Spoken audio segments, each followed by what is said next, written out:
2च मतदार जे आहेत ते त्यांना घेऊन गेले आणि त्यांना निवडणूक मी पुन्हा फोन केला त्यांना डीजींना.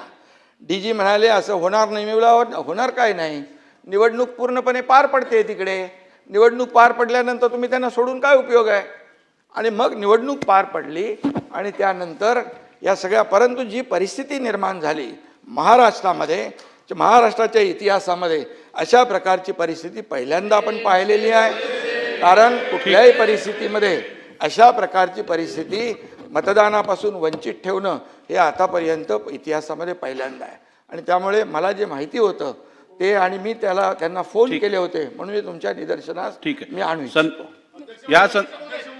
अध्यक्ष महोदय, सन्माननीय उपमुख्यमंत्र्यांनी जी वस्तुस्थिती सांगितलेली आहे त्या वस्तुस्थितीच्या आधारावर या संपूर्ण प्रकरणाची योग्य ती चौकशी केली जाईल आणि चौकशीच्या मध्ये जे काही निष्पन्न होईल त्यानुसार त्याच्यावर कारवाई केली जाईल.